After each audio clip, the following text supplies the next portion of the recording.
Go. Assalamu alaikum. Our audience, Rabbi shrah li sadri wa yassir li amri wahlul uqdatan min lisani yafqahu qawli. मैं Pakistan urogynae association के platform से ये पहला webinar जो हम लोग कर रहे हैं उसके लिए आप सबको बहुत वेलकम कहते हैं and we feel really because ये एक अच्छा दिन है छुट्टी का जिसमें कि our speakers they have spared time for us and they are going to share their experiences. So webinar has got its theme like prevention. हम prevention पे ही बात करेंगे और prevention से related 4 presentations हैं and we have got a very learned speakers with us. तो Pakistan urogynae association was formed in 2014. जब से लेके हमने काफ़ी सिंपोजियाज वर्कशॉप्स और सब कुछ किए हैं. तो president of PUGA doctor Pushpa professor Pushpa Shrichand भी आज हमारे साथ हैं और प्रोफेसर शेरशाह सैयद जो कि हमारे समझ लीजिए कि रूह रवां और बानी हैं.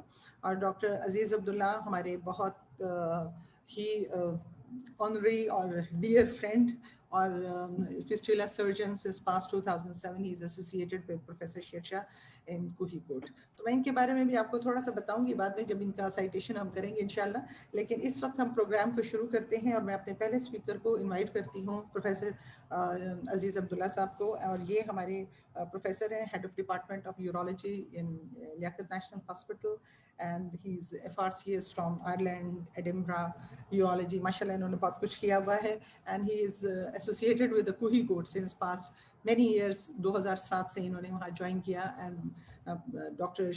Aziz Abdullah is very famous in doing his reconstructive surgeries. और इन्होंने जितने भी डिफ़िकल्ट फिस्टुलाज हैं और संडेज के दिन जाके काम किया और माशाल्लाह very active. So we are all very proud of him. Pakistan में इस तरह के नाइस सर्जन्स और डेडिकेटेड लोग हैं. तो वी वेलकम यू सर. आज आपने हमारे लिए टाइम स्पेयर किया एंड वी वुड लाइक कि आप अपनी प्रेजेंटेशन स्टार्ट करें and then we will move on for the others. Thank you, Dr. Shagufta, for kind words. मेरी प्रेजेंटेशन मुझे ब्रीफ जो दिया गया था वो basically was on overactive bladder post pelvic surgery. When I was going through the literature, what I found there seemed to be quite a lot of things that's happening post pelvic surgery. Not only the overactive bladder, but a lot of things are being taking place. I think if you look at it, the most common pelvic operation is the hysterectomy that's been done worldwide. In the USA, more than every 1 in 3 women under the age of 60 has undergone a hysterectomy. Most of the time, hysterectomy has been performed for benign condition, and indication being to improve quality of life. And they're quite, the complications are not much, and has been associated with generally few complications.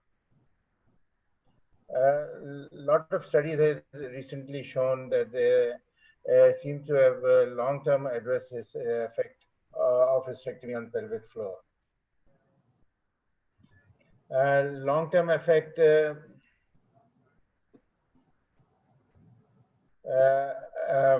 pelvic floor is pelvic organ prolapse, urinary incontinence, bowel dysfunction, sexual function, pelvic organ fistula. These outcomes are particularly relevant in life as life expectancy increases over a period of time and secondly may occur in long term after surgical procedure and may impair the quality of life.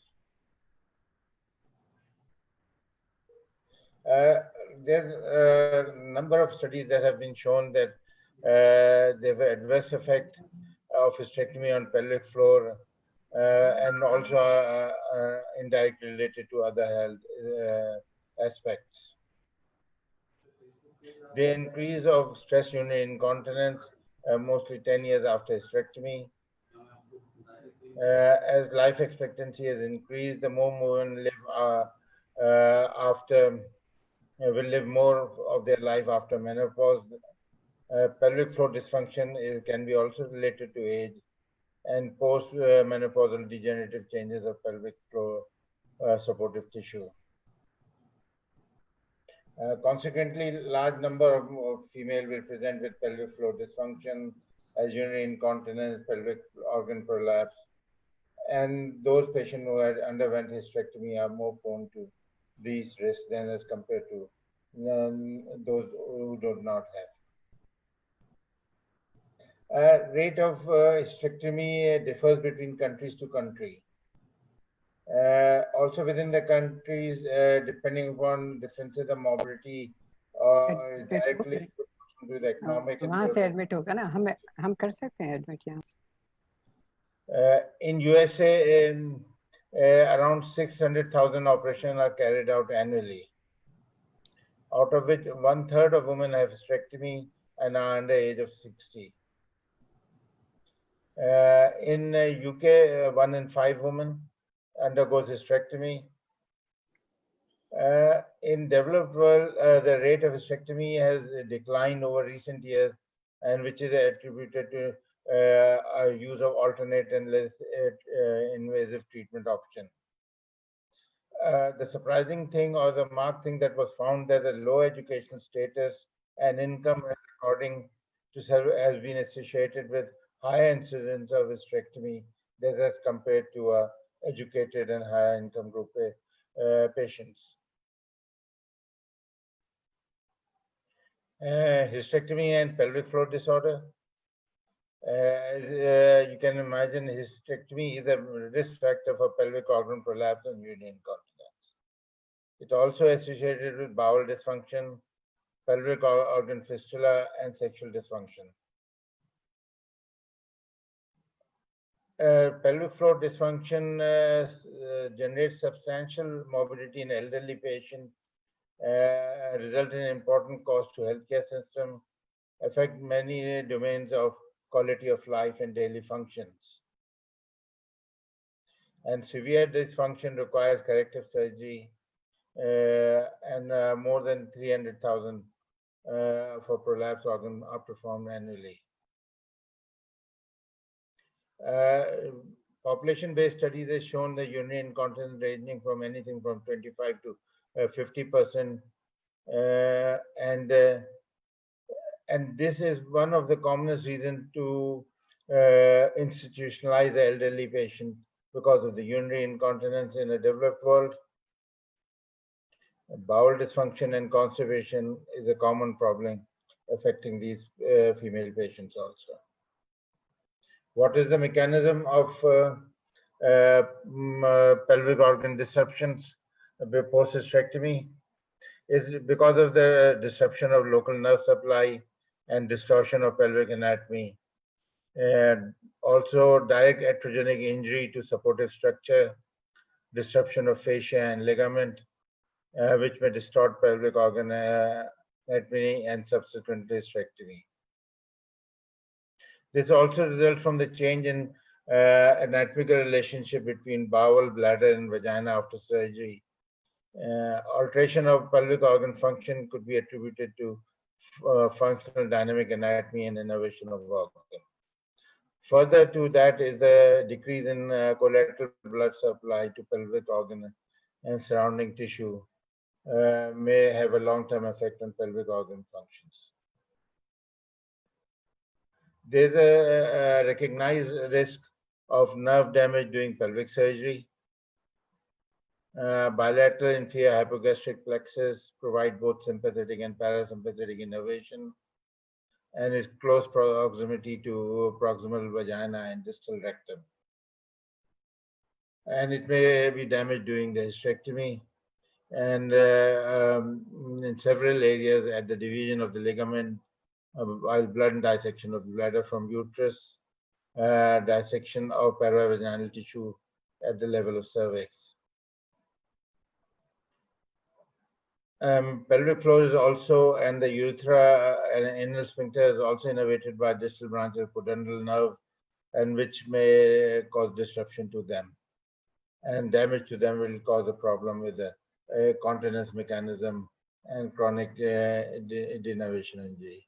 And this eventually may develop one of the causes of developing urinary or fecal incontinence. How does the bowel dysfunction take place? After hysterectomy, there's a change in rectal support and dynamics.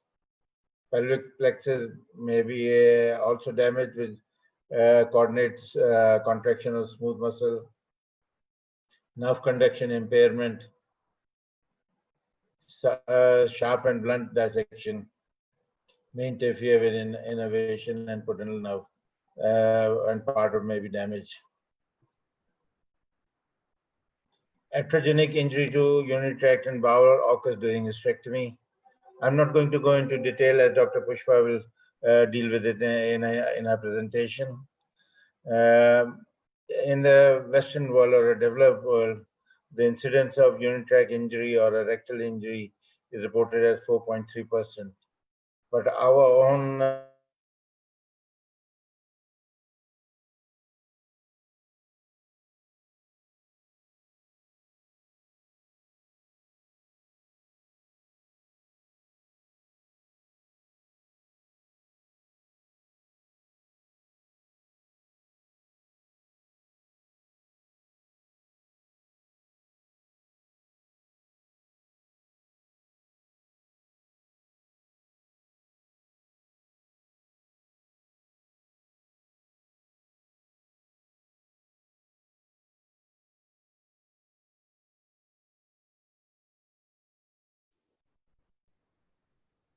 आवाज बंद हो गई है अजीज साहब की।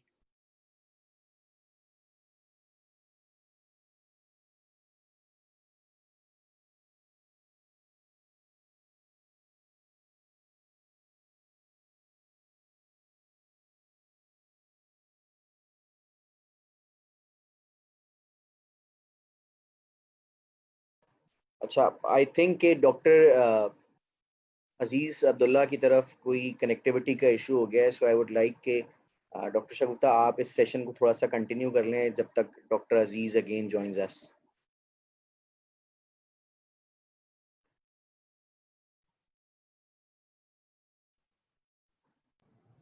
कुछ लोगों को कनेक्शन में प्रॉब्लम हो रही है, तो उनके लिए डायरेक्ट लिंक की बात कर रहे थे, तो आप देखिए अगर डायरेक्ट लिंक फेसबुक पे क्या नहीं है, अगर है तो प्लीज़ डाल दें, बिकॉज डिफरेंट लोग मुझे अप्रोच कर रहे हैं, देयर सेइंग कि वो कनेक्ट नहीं कर पा रहे हैं। तो ठीक है, आपको अभी एक लिंक जो है ना वो मैं ग्रुप पे डाल देता हूँ फेसबुक का, ताकि लोग कनेक्ट कर लें वहाँ से डायरेक्टली। क्योंकि वो कनेक्ट नहीं कर पा रहे। शगुफ्ता, मेरा ख्याल है कि सेकंड प्रेजेंटेशन शुरू करवा दें कि because there is a limitation of time, फिर अजीज अब्दुल्ला साहब को दे देंगे। You can start with the second presentation, okay? हाँ, I think something went wrong with doctor Aziz laptop और समथिंग, तो इस वजह से उनसे कनेक्टिविटी कुछ प्रॉब्लम हो गई अनफॉर्चुनेटली, तो उनकी प्रेजेंटेशन इन बिटवीन है। तो हम ये कर सकते हैं कि अपना टाइम स्पेयर करने के लिए मैं प्रोफेसर मैडम पुष्पा श्रीचंद, हमारी जो प्रेसिडेंट ऑफ प्यूगा हैं, उनको इनवाइट करती ताकि वो इसमें आके अपनी प्रेजेंटेशन स्टार्ट कर लें और हम अपना टाइम स्पेयर कर सकें। मैडम पुष्पा को सारे लोग जानते हैं, मेरे ख्याल में वेल नोन पर्सनालिटी है पाकिस्तान की, और जो लोग भी हमारे जो मेंबर्स थे they are aware of her, because she is a president, she is a dean, faculty सब कुछ है, और माशाल्लाह बेस्ट टीचर अवार्ड भी हासिल कर चुकी हैं।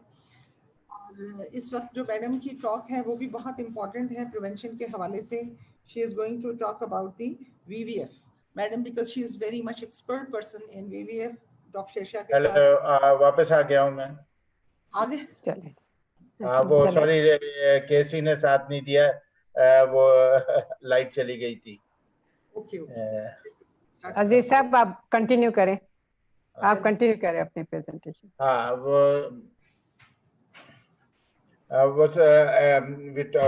regarding iatrogenic injury, I think Dr. Pushpa will talk about that in her presentation.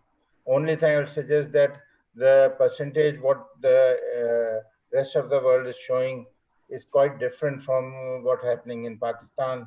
I think we got a fairly high number of cases of iatrogenic injury post hysterectomies. I think around the fistula work that we are doing at Kuigod, around 80% of the cases nowadays we are doing is because of the iatrogenic causes rather than obstetrical causes. Regarding pelvic organ prolapse,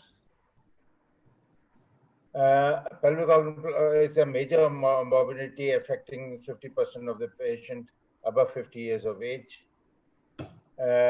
Etiology is multifactorial and several predisposing suggested occupation that entail heavy lifting, chronic constipation, connective tissue disorder, genetic factor, vaginal delivery, multiparity, advanced age, obesity, increased fetal weight, and instrument delivery.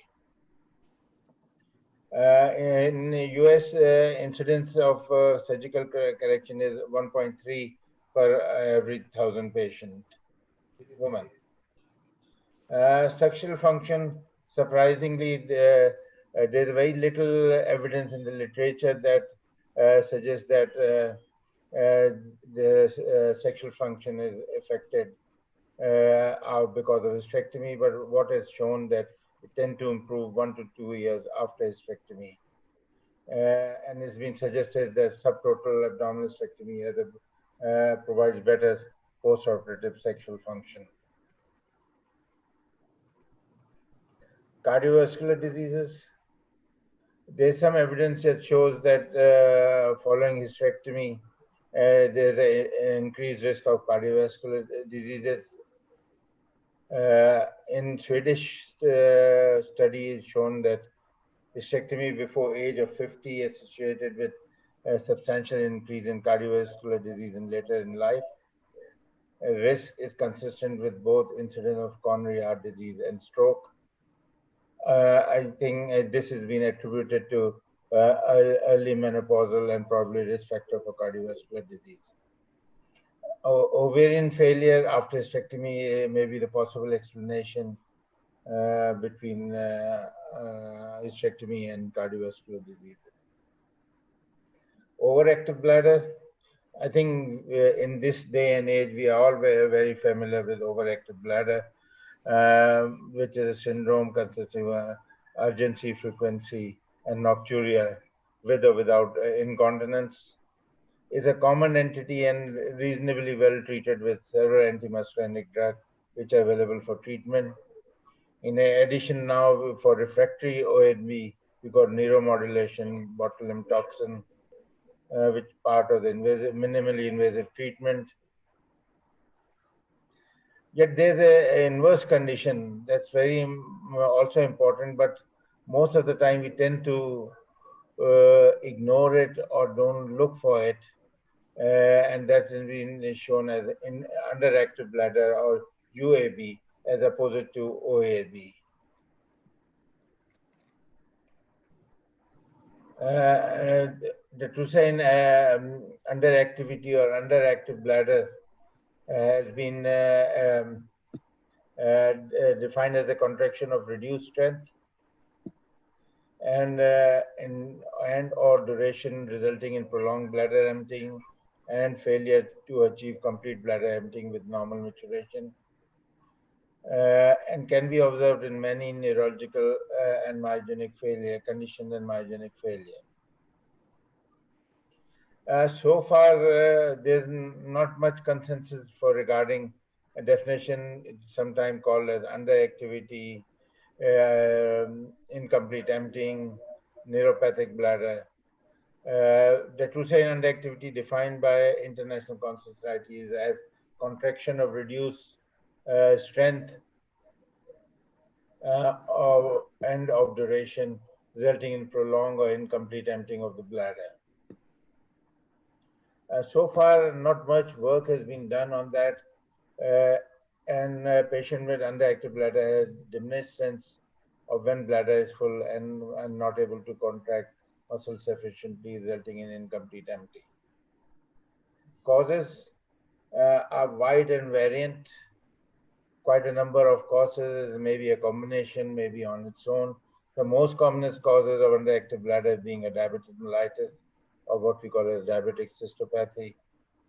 Pelvic surgery is being attributed to underactive bladder, also pelvic and sacral fracture, prolonged chronic bladder outlet obstruction, aging, neurological disorders, multiple sclerosis, and wide variety of causes from bladder injury to the spinal cord to herniated disc and Guillain-Barré syndrome. All are responsible for underactive bladder. What are the mechanism on underactive bladder? Usually observed when following mechanisms are damaged. Bladder peripheral efferent pathways, efferent pathways, lumbosacral cord injury or damage at the spinal maturation center, myogenic failure at the bladder level. Injury to pelvic plexus is uncommon and usually is heterogenic, most often happening after a major abdominal surgery and pelvic surgery, such as radical hysterectomy and abdominal perineal section, where there is extensive mobilization of the bladder and the pelvic floor dissection. How do we make a diagnosis? Patients on a suspected neurological injury should have a careful physical examination and should have a proper neurological examination to assess the sacral dermatomes, to assess perianal sensation, sphincter tone. History-wise, they may complain of straining to micturate, incontinence, sensation of incomplete emptying. Urinary history may be interrupted, diminished, and may have used abdominal straining. Sometimes this may be the only manifestation of some spinal cord injury like a cauda equina, and it requires a complex neurological evaluation as is a varied and mixed symptomology. In case of diabetes, I think need to be on a lookout for this thing, and urodynamics should be able to show us with a long curve with low lack of sensation, with ample bladder capacity, with low detrusive pressure. How do we currently treat? So far, it's limited. There's no validated effective oral drugs available. Commonest treatment option is double voiding, straining to void an indwelling or intermittent self-catheterization. Standard use has been alpha-adrenergic blocker to reduce outlet obstruction, muscarinic agonists at bethanacol, or cholinesterase inhibitors at diastigmine or neostigmine.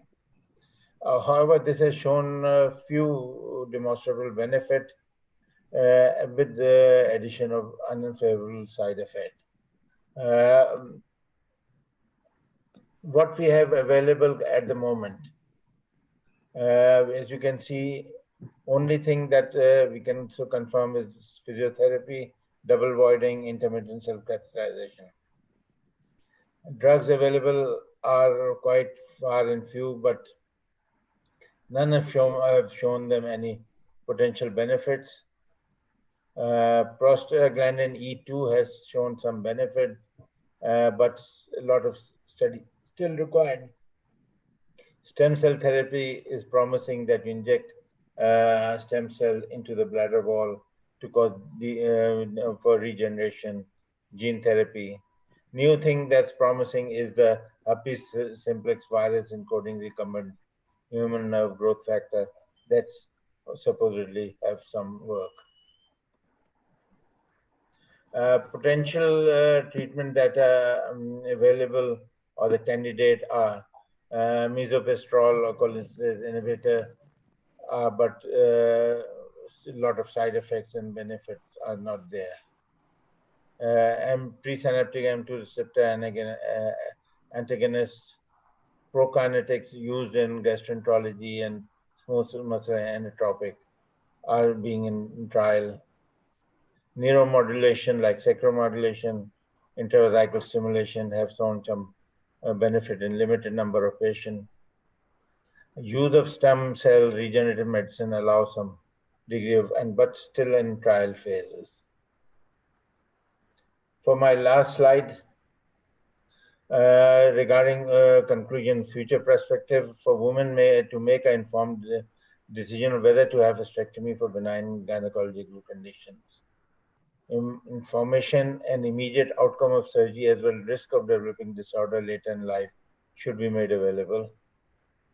Adverse long-term effect outcome of hysterectomy may include pelvic organ prolapse, urinary incontinence, bowel dysfunction, pelvic organ prolapse, and there's been associated malignancy like renal cell carcinoma. There's a statistical show, but not direct evidence has been shown. In future, I think counseling on advantage and disadvantage of various modes of hysterectomy can be weighed against alternate treatment. Epidemiological study may pave the way for individualized treatment of women on the woman predisposing factor, heritable age, medical history, and environmental exposure. Absolute number of women affected by late secular hysterectomy are relatively low, but unfortunately not in Pakistan. I think we're seeing more and more of an immediate effect of hysterectomy, also later on presenting with pelvic organ prolapse and other effect with bowel and bladder dysfunction. Impact of these late complications are often life-changing. And considering the immense number of hysterectomy performed every year, potential risk for long-term effect in aging population may have an important implication for women's health worldwide. Thank you very much. Thank you for listening. Thank you very much, sir. In fact, what you discussed was the prevention and the management of the overactive bladder after having the pelvic surgery. This is a very important topic. We'll have some discussion on it later on when we'll go after the presentations. That would be the discussion among the panelists. So I would like to invite the next speaker, Professor Pushpa Sirijan. She is the professor, president of the Pakistan Urogyne Association, and she is going to talk about the vesicovaginal fistula. Is it a major morbidity and how we can prevent it? So for that purpose, madam, she has done a lot of job like fistula. She has repaired in many years. She is doing that. So I would like to give her the mic so that she should start her presentation. Thank you.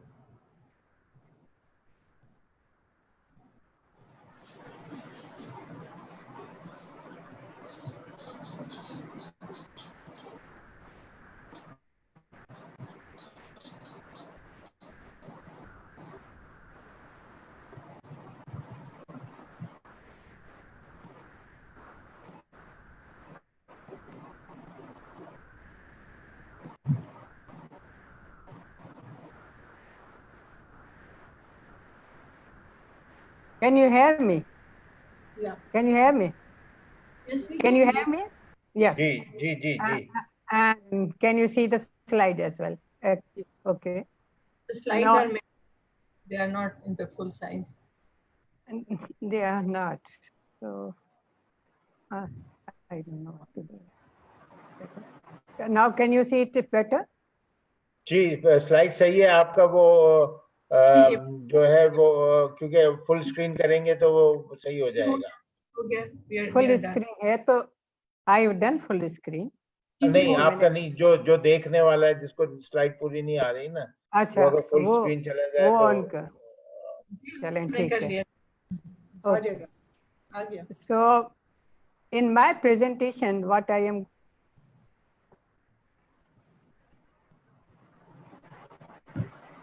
going to say about fistula is what is an obstetrical urogenital fistula, demographic features of fistula patients, and then to know the pathophysiology of fistula and to know the impact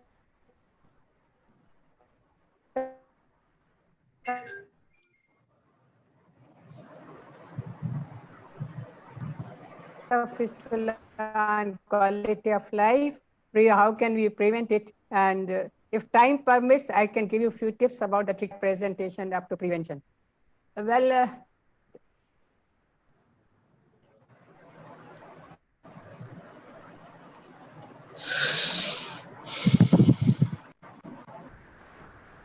urogenital fistula, as every vital tract and urinary leakage And the commonest type of fistula among the urogenital fistulas we see is a vesicovaginal fistula.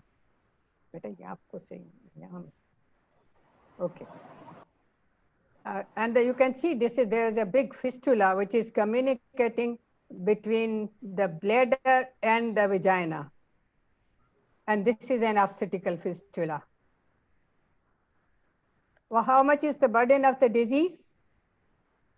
Each year we see about 500,000 women, they die from complications of pregnancy and childbirth. Obstetrical labor is about 6% of all maternal death. It is responsible. And for every maternal death, 10 to 15% of women, they suffer from serious complications. And one of the worst complications, I will say, is a vesicovaginal fistula.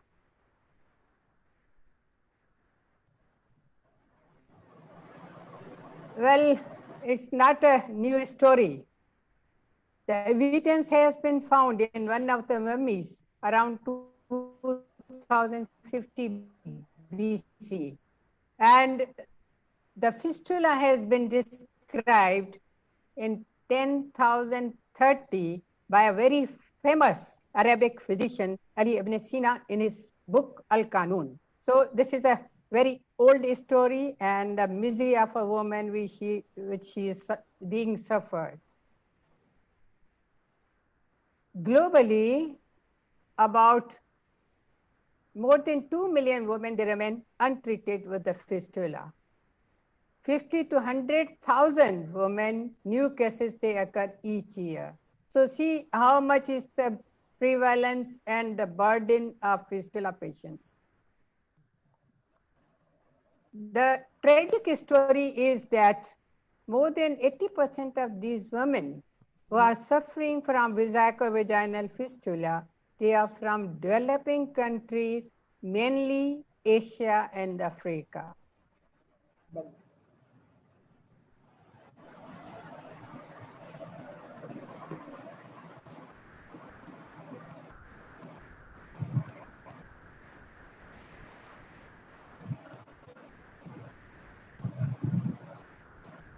What is the scenario in Pakistan? Is each is the burden of patients in Pakistan. 4,000 to 5,000 cases they occur each year. And I think more than that, because these are the patients who come to the hospitals.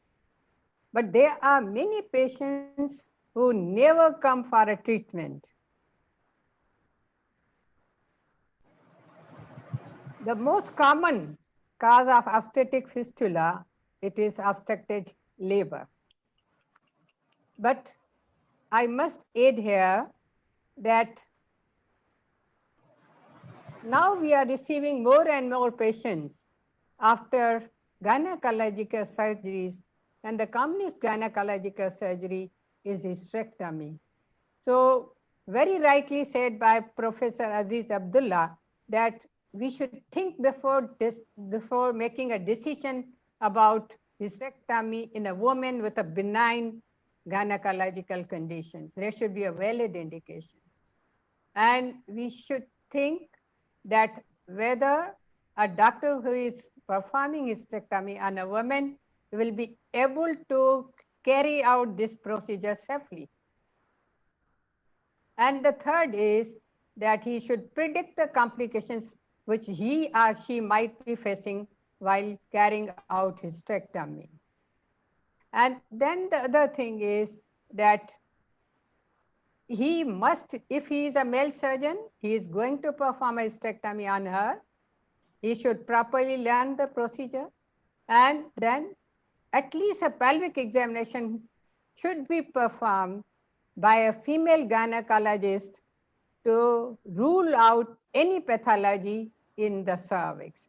Recently, I received many patients where hysterectomy is performed for heavy vaginal bleeding. And when I did a pelvic examination, it was a case of advanced carcinoma of cervix, because no one performed the pelvic examination prior to hysterectomy. They went to a male surgeon removed the upper part of the uterus, and left behind the cervix. So these are the things which can lead to a iatrogenic fistula and leading a life of a woman miserable. What are the common causes for obstetrical fistula? One of them is a malnutrition. You can see this young girl, she got married at age of 16, had a first baby at 17. She had a cesarean hysterectomy for a ruptured uterus. And then she was divorced by her husband, and she was brought to me by her father. You can see short stature, obstructed labor, ended up in a uterine rupture and hysterectomy.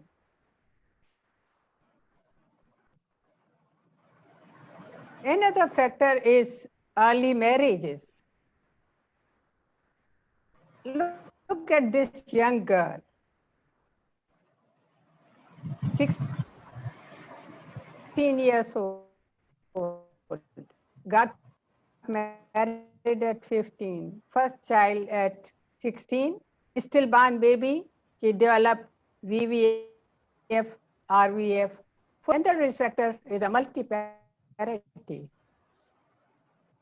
Because of multiparity, you can see there can be deficiency of calcium, and that leads to the sagging of joints, and the sacropromontory comes forward, reducing the anteroposterior diameter of pelvic inlet, leading to a obstructed labor. And in another reason for obstructed labor in a multiparous woman is that with each successive pregnancy, there is increase in the size of the baby, and that leads to an obstructed labor.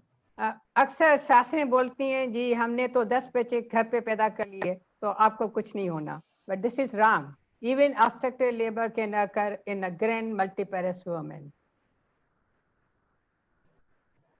Then majority, more than 75% of deliveries, they are conducted by unskilled birth attendants, which results in obstructed labor, stillborn baby, and vesicovaginal fistula. You can see a woman, she is dribbling every drop of urine. She is making and passing every drop of urine.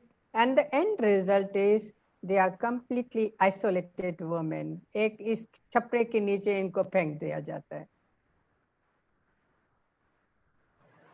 And then coming to 3 delays, which are very popular delays. One of them is delay in decision making, because majority of the decisions, they are made by males, and when they start laboring, the male may not be present at home. He may be away, and by the time he comes and take her to hospital, she is in a full-blown obstructed labor. Then delay in transportation. This may be the only transportation which is available to her. And then another problem, which is really a very heartbreaking problem, is that once they reach to a hospital, मर hospital bhi पहुंच गई, then there is a delay, because in hospital, particularly the government hospitals, there is a long waiting list, and by the time they are carried to a theater, their uterus and bladder ruptures, and end result is fistula formation. Well, in obstetric labor, the pathophysiology is that anteriorly the uterus is sandwiched between the symphysis pubis and the skull bones, and posteriorly the bladder, it is compressed between the fetal skull bones and the sacropromontory, leading to a necrosis and later sloughing, resulting in a vesicovaginal and rectovaginal fistula, and they leak both urine and feces. Physical morbidity, you can see malnutrition. I always like to show this woman in my presentation. She developed fistula about 35 years ago, small mid-vaginal obstetrical fistula, very easy to repair. But no one brought her to hospital. And by the time she was brought to hospital, what happened to her? She had edema because of malnutrition. She had pulmonary tuberculosis. And while she was being investigated, next day after admission, she died, most probably because of pulmonary embolism, because she was bedridden for so many years and she was mobilized. The embolus was dislodged. Another morbidity is extensive excoriation. The urine, all the time it comes in contact with the skin, leads to excoriation, which is really not only from vesicovaginal fistula as an obstructed labor, but they also suffer from 4-degree perineal tears leading to fecal incontinence and rectovaginal, both rectovaginal and vesicovaginal fistula. Well, look at this picture. Here, this patient was brought to us within 24 hours after delivery, and you can see the baby has delivered through the perineum. And of course, later on, she will develop fecal and urinary incontinence. Well, another morbidity which they suffer, they are the bladder and vesical calculi. And this calculus, a big calculus within the vagina and the bladder, and that was removed with obstetrical forceps. They also suffer the skeletal abnormalities, walking difficulties because of the leg pain, reduced mobility of joints, foot drop due to nerve injury and contractures. All these, they end up in walking difficulties. Well, they may be completely aperonia. They develop aperonia as a result of fibrotic rings within the vagina. Well, looking at this picture, the other morbidity is depressive illness. And they are, you can see all they are depressed. And these are the pictures of same ladies after successful repair. There are many reasons why they undergo depression. And I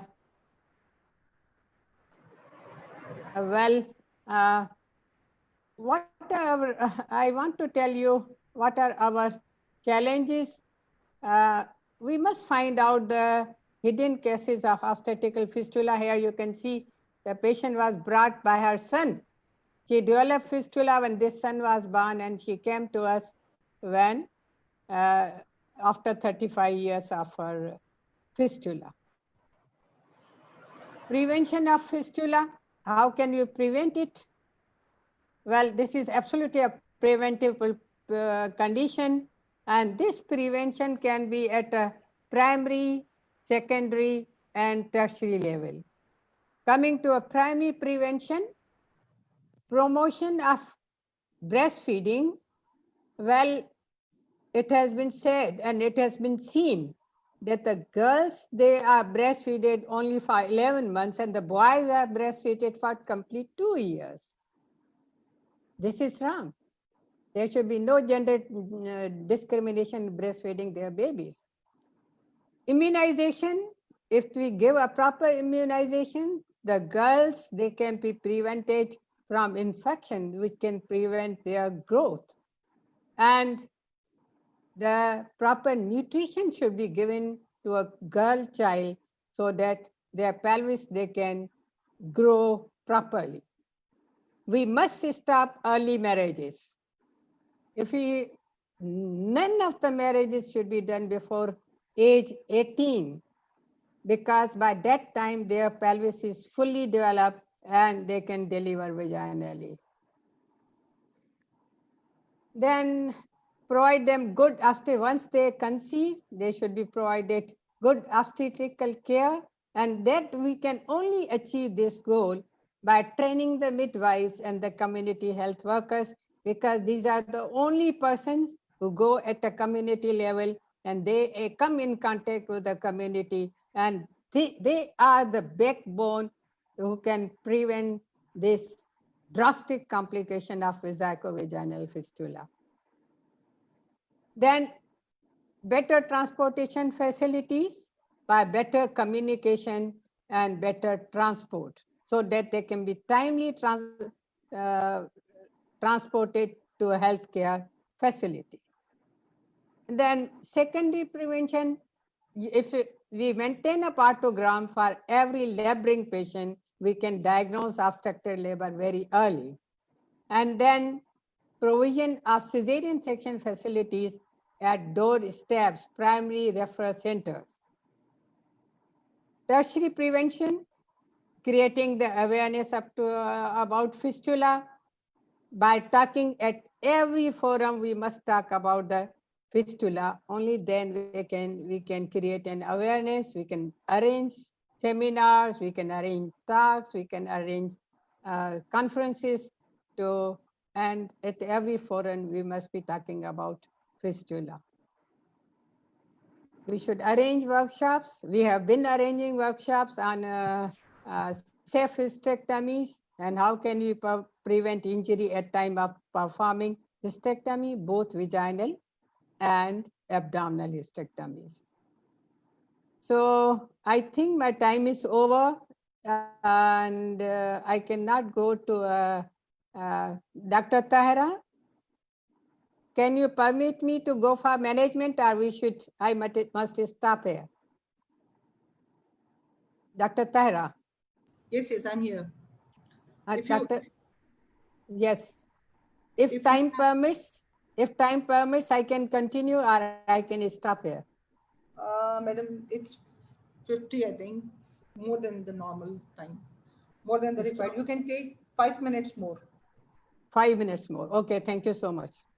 Thank you so much. Okay, the immediate management is that if you find a small fistula, retain the catheter at least for 3 weeks.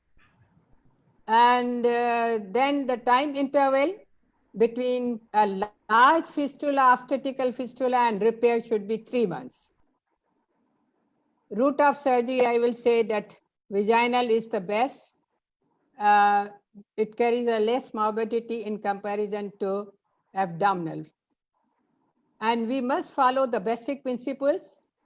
That is extended Trendelenburg position with a steep head down tilt that brings the bottom of the patient about 6 inches below the table, gives you an exposure to a fistula. And then good exposure, good hemostasis, and tension-free closure. These are the basic principles of fistula, and if there are big fistulas, the orifice is very near to the fistula's tract, then we must retain the catheters, and that can be placed through a vaginal route easily. Then I must stop here because of the time constraints. I am ending my presentation.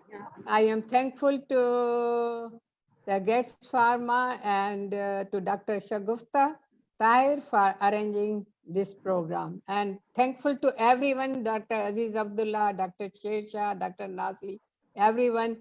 So they have really cooperated with us, and I am really thankful to everyone who has come for this program and spared time. Thank you so much.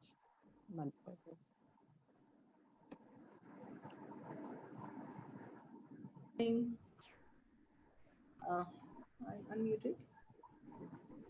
Thank you very much, madam, for your enlightening presentation. I hope this may have given a lot of learning points to the audience. Now, I would like to invite Colonel Nazli Hamid. She's our next speaker, and she is executive member of the Pakistan Urogyney Association, and she is associated with us since very beginning. And today, and she is having her more subspecialty working in urogynecology as well as in the assisted reproductive techniques. Now, today she is going to tell us about the COVID, related to the COVID, the problems, how she said how much an OBGYN, sorry, the guidelines of the management of the urogyne patient during the COVID pandemic. So she is going to talk about it today. And we would like to invite Colonel Professor Nazli Hamid, and she is going to talk about this topic right now. Thank you very much. Mic to Nazli.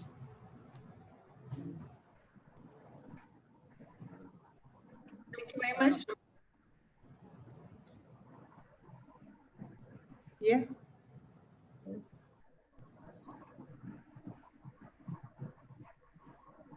Yes, can you hear me, please? A little bit louder. Can you hear me, please? No, Yes. Hello. Okay, so thank you very much, Session Dr. attend कर रहा हूँ. for inviting me for this Session presentation. attend कर रहा हूँ. And thank you very much for आवाज नहीं आ रही arranging. तुम्हें? आवाज आ रही होगी ना? क्या कर रही हो तुम? Kindly अगर audience अपने mics mute कर लें तो that will be very helpful. Thank you very much, Madam Pushpa Sirijan, President Pakistan Urogynecology Association, for kind words that she said, and thank you very much, Dr. Shagufta, for arranging this lovely webinar. I was mainly concerned to talk about the latest guidelines that we have got about management of a urogynecological patient during COVID-19 pandemic, utilizing telemedicine. So this is basically taken from a latest meta-analysis which examined and reviewed the existing evidence about how these patients should be managed. So what they did was that the female pelvic medicine and reconstructive surgery, regarding that, they searched this group, the ones who published this article, a couple of months ago. They searched all the literature and tried to find out the evidence-based guidelines for women who are suffering from disorders related to female pelvic medicine or pelvic reconstructive surgery. And because of time constraints, they mainly went to explore the past literature and guidelines, primarily to see whether there is something existing, beforehand regarding the use of telemedicine in urogyne patients. And then in those patients where the existing literature was not enough, they tried to practice the telemedicine in a way to minimize the patient contact to reduce viral spread.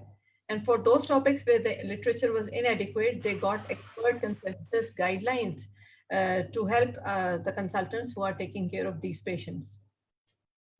So mainly the systematic review methodology was utilized to evaluate these conditions, to use telemedicine in female pelvic medicine and reconstructive surgery, pessary management, urinary tract infections, and in patients with urinary retention. So for these 4 disorders, they got sufficient literature in the past on which they could conduct a systematic review and present certain guidelines.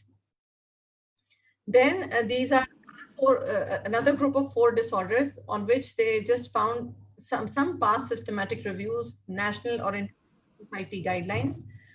And these were urinary incontinence, uterovaginal prolapse, fecal incontinence, and defecatory dysfunction. And these 4 categories are those where they did not find any systematic analysis or any national or international guidelines from any country. And they tried to gather pooled clinical experience and expertise to reach consensus from the best clinical practitioner in the field. And these included management of female pelvic medicine and reconstructive surgery in the virtual setting, scenarios requiring in-person visits, symptoms which should alert providers to COVID infection, and special considerations for management of patients who are known to have COVID-19 disease.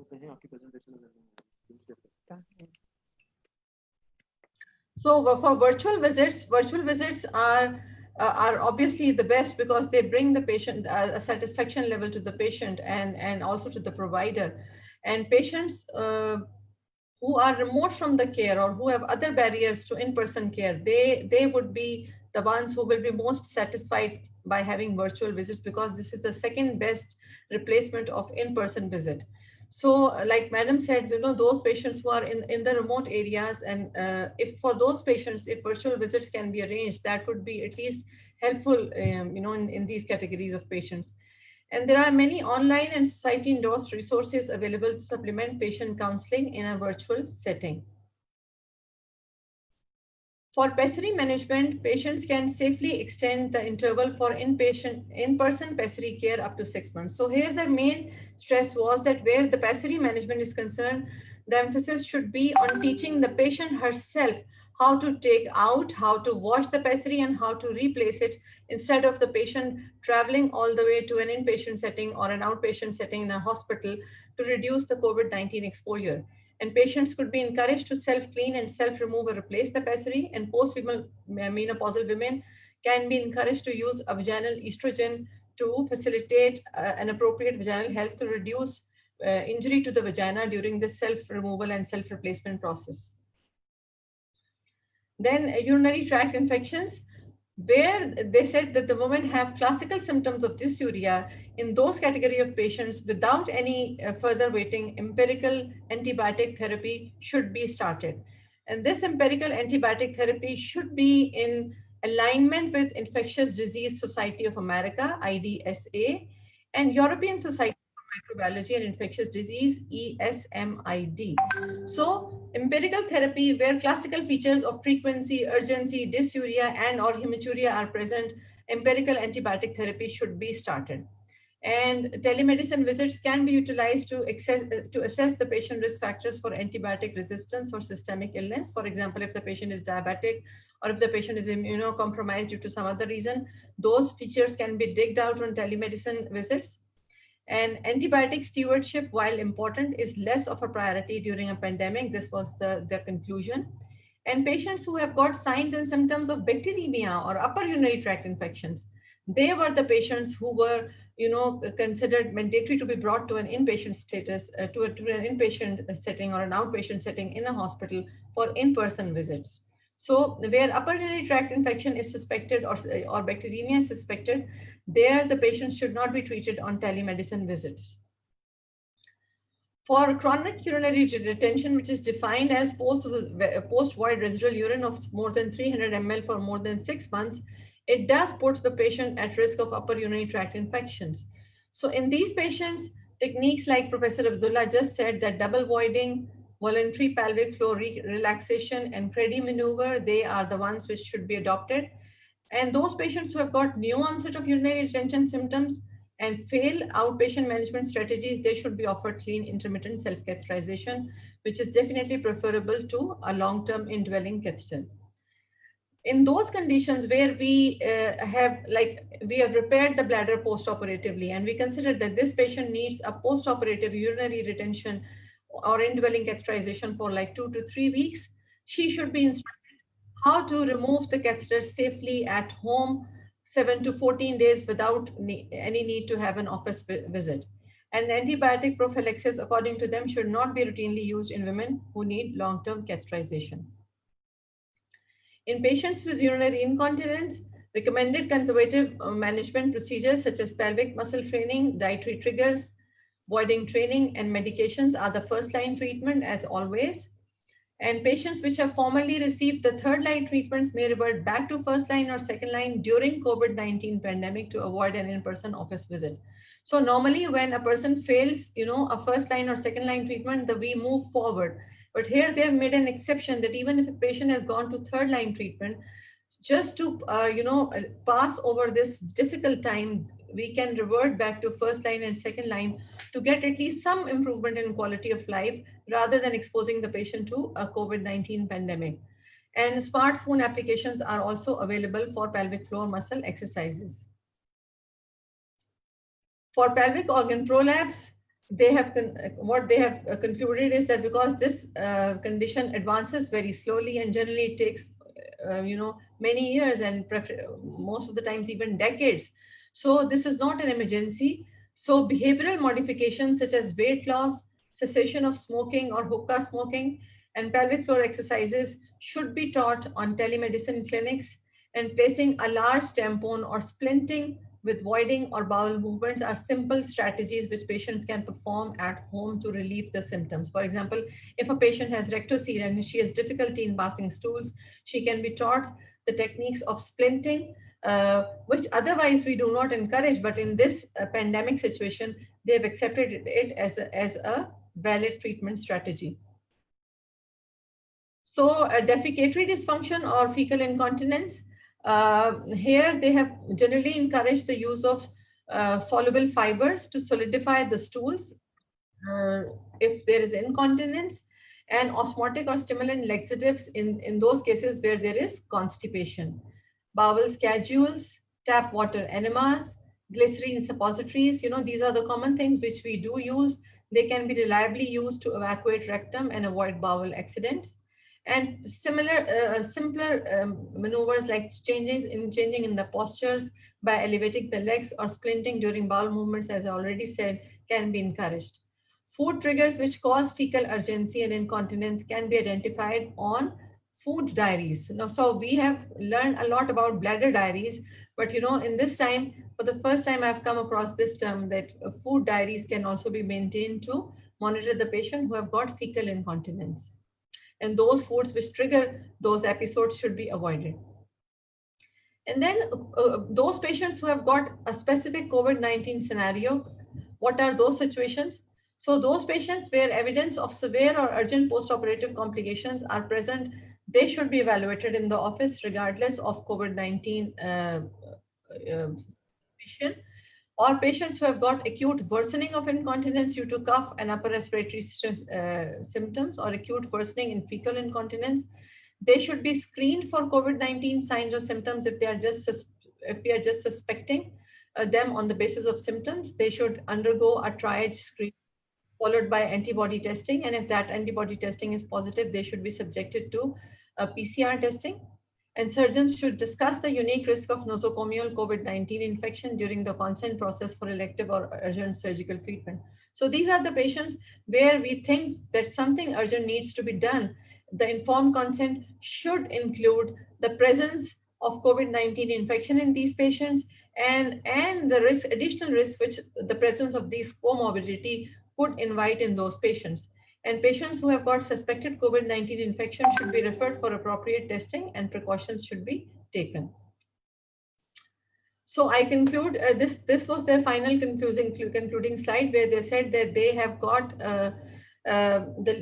this literature review, and the strengths of this literature was that a trained team reviewed the existing literature, and an extensive and a very thorough systematic review was performed.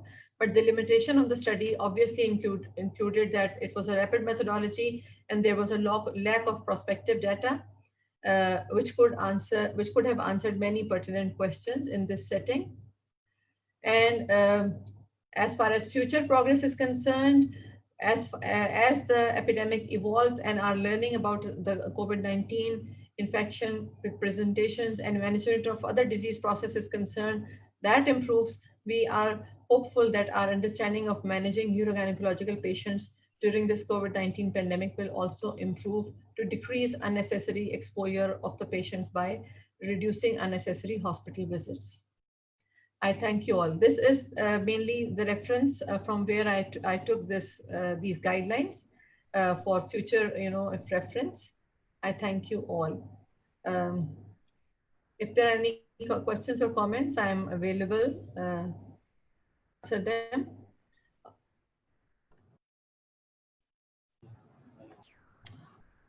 Thank you very much, Dr. Nazni. In fact, this was a very timely said or वक्त की ज़रूरत guidelines हैं related to the urogyne जो recent updates हैं वो आपने दी. That's nice. We really learned a lot of it. लेकिन unfortunately आपकी screen share नहीं हुई, तो slides लोग नहीं देख सके. So this was something difficult. But our question answer session would be in the end. तो आपकी टॉक और सब टॉक्स खत्म होने के बाद फिर हम आपको इनवाइट करेंगे. Please stay with us. Now the next speaker I would like to invite Professor Shersha Syed. He is the executive member, founding member of Pakistan Urogyne Association. And sir has joined us from USA because हमारे ये national और international speaker हैं. And sir is going to talk about how much a OBGYN postgraduate should know about the urogynecology. यकीनन urogynecology is a new subject और input sir के बहुत ज़्यादा ज़रूरी है. And since our sir he was थोड़ा सा इनके बारे में बता देती हूँ. Past president रहे हैं SOGP के और currently he is the fistula के जो president he is selected. And international fistula organization के ये president select हुए हैं और he is selected in 2019 for the 2 years. और ये सर का vision और work बहुत है in fistula. Number 1, number 2 is a midwifery services all over Pakistani and he has written 15 books. और special बात ये है कि वो किताबें उर्दू में लिखी गई हैं ताकि वो midwifery services जो हैं वो develop हो सकें. तो we would like to welcome sir because आप हमारे साथ हैं, चाहे आप इंग्लैंड अमेरिका में हो चाहे पाकिस्तान में हो, हम आपको बुला लेते हैं. और we would like to give you the mic. अब आप इस पे बात कीजिए और बताइए कि हमारे पोस्ट ग्रेजुएट्स को क्या क्या सीखना चाहिए urogynae. Thank you sir. Next speaker. Something wrong. Hello hello.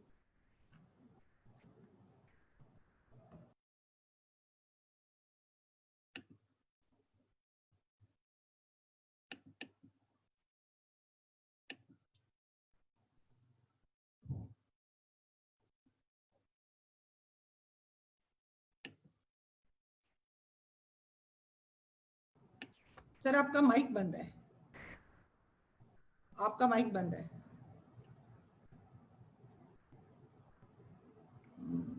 Now, या can you hear me now? हाँ अब आवाज आ रही है आपकी. Okay, thank you, Dr. Shagufta and Dr. Pushpa for giving me this chance to talk about this important topic. In fact, just 3 weeks ago, I was sitting with Dr. Aziz Abdullah and Nuzhat Faruqi, and we were discussing about the different kind of fistula we were having in Koigot Hospital. And we all agreed that we should organize a 2 or 3 days workshop with Nuzhat, Aziz Abdullah and Pushpa to discuss how much a postgraduate students in OBGYN should know about urology. And we came to some conclusion, and that's that what kind of fistula we receive: obstetrical fistula and fistula after episiotomy, fistula because of the lower segment cesarean section, fistula after DNC, fistula as Aziz mentioned and Madam Pushpa mentioned after hysterectomy. And I know few fistulas which Aziz has repaired after appendixectomy and the operations, surgical operations by the surgeons because of the obstruction. So this kind of fistula we receive. And as far as OBGYN people are concerned, during their training, they don't have enough exposure to urology to deal this kind of thing. So we thought that a OBGYN PG should know about the very detailed anatomy of the pelvis. Everything in the pelvis, the candidate should know its anatomy in detail, then the physiology of these organs in the female pelvis, and then the pathophysiology of these organs, which Dr. Aziz Abdullah and Dr. Pushpa mentioned very nicely. They should know about all this. And how they will know about it. Unfortunately, College of Physicians and Surgeons, they have either they have no understanding or they don't understand that how much obstetrician and gynecologist should do urology because of this new policy of the elective. Majority of the PG students are doing some posting in pathology, some posting in ultrasound, instead of doing some good things in surgical ward, medical ward, and urology ward. Because I always thought that obstetrician, before they appear in Part 2 exam, they should work very hard in the department of medicine, dealing with the medical patients from CVA to typhoid. Then they should spend some time in urology, at least 6 months. So this is the this should be the recommendation for CPSP. But I think it is very difficult to convince people who can make change in CPSP to do something about it. I know Dr. Pushpa and other people who have recommended these things many times, but nobody hears because this may be not their priority. Then I thought, and Dr. Aziz Abdullah and Nusrat both agreed, that every candidate during their training should know the basic technique of clinical medicine from history to investigation. It is a very routine practice. I see people come to my clinic and the gynecologists, they have seen them, and the first thing they do, go and do the pelvic ultrasonic examination. They don't take a detailed history. They do not examine the patient from top to toe, and then the pelvic assessment, make a provisional diagnosis, then think about investigation. You even may not to do an ultrasonic examination. Just by palpation, you will find something and you can give the treatment. So I thought this skill of taking history and making a diagnosis, doing examination from general examination to palpitation and percussion, these basic things which we learned during our training in UK, that's lacking in Pakistan. It is the weakness of supervisors, and the supervisors, they don't have a time. They are very busy in their duties in government hospital and private practice, and then the number of candidates are too many for one supervisor. And at the same time, again, I will blame CPSP. There are many places where hello. Hello,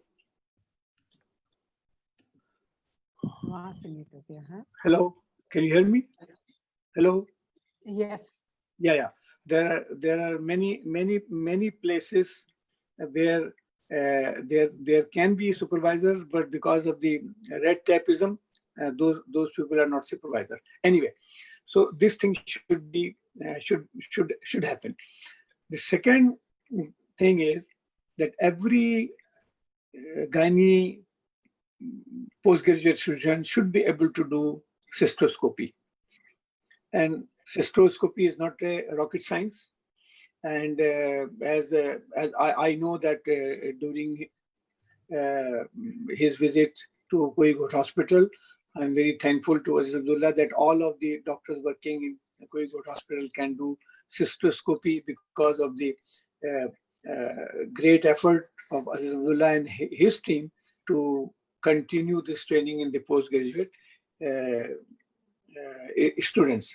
So when they are able to do cystoscopy, then they are not dependent on very basic things to urologists, and things are just stopped because the urologists are not available. Something I want to talk about episiotomy. We receive a lot of patients with the 4th-degree tear and sphincter problems. And thanks to Aziz Abdullah, that everyone in Koyigot Hospital, including me, I think Dr. Aziz Abdullah is one of the best person who is doing the best in sphincter repair. So we learned from him, and and he used the technique of Dr. Kess of Nigeria. And why we have so many instructor problems? Because our postgraduate students, they don't learn the basic technique of managing second stage of labor, then the episiotomy. When they do episiotomy, they often damage sphincter because they are not aware of the basic anatomy of the pelvis. That's the reason I mentioned in the very beginning. In their training, they should know the anatomy and physiology of the pelvic floor, and the problem caused by this episiotomy. I remember one patient which I shared with Dr. Abdullah. That patient suffered for at least 18 months because of the bad episiotomy and multiple repairs of that sphincter, and her whole life become horrible. But anyway, in the end, she was fine. So some of the time, diagnostic curettage, and that in that cases, some of the gynecologists cause fistula, which is very difficult to make this fistula. But again, this is because they are unaware of the basic anatomy of the cervix and the uterus and the vagina, and how to dilate and how to use your curator. And you should not be able to cause this utero-vesical fistula or sometimes cervico-vesical fistula because of the use of curator. So these are the basic things I think we postgraduate students in OBGY should know. I will just repeat again in brief. So if it is possible for Dr. Pushpa and others to convince CPSP to do these kind of things, then maybe this kind of morbidity will decrease. So again, a detailed knowledge of pelvic anatomy and physiology, 6 months at least in urology, 6 months in medical ward, and a very good teaching as far as clinical skill is concerned. Forget about the ultrasound and CT scan and MRI. Majority of our patients are very poor. They can't afford it anyway. So a big number of problems will be solved if our postgraduate students and gynecologists are able to take basic history, detailed examination, and then make a diagnosis, then go for the investigation which is required. So these are the basic recommendations from me, and let's have some discussion on this. Thank you.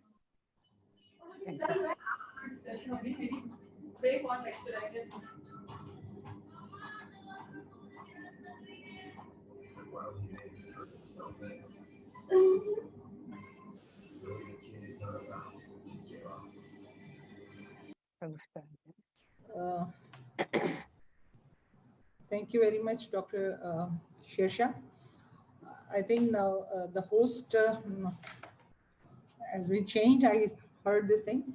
Anyway, this was the second last talk. The last is my topic. I'm going to talk about the prevention and the prediction of how we can prevent the pelvic floor dysfunction.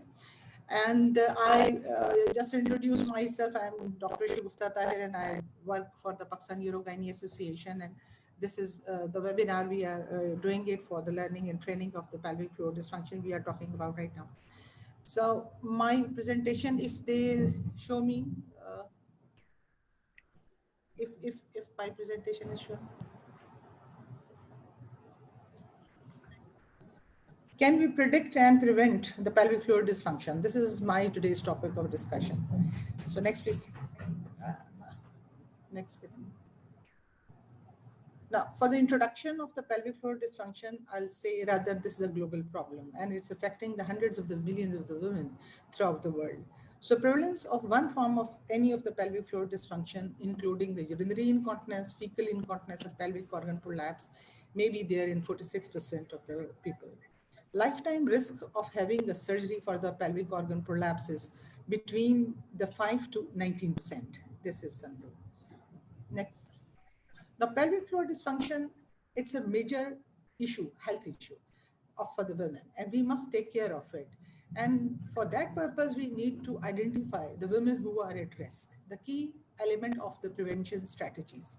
One of the major barrier is on our side that we cannot find out. This is our inability to effectively identify the women who is at risk of developing the pelvic floor dysfunction later in the life. So, next, please. Yeah.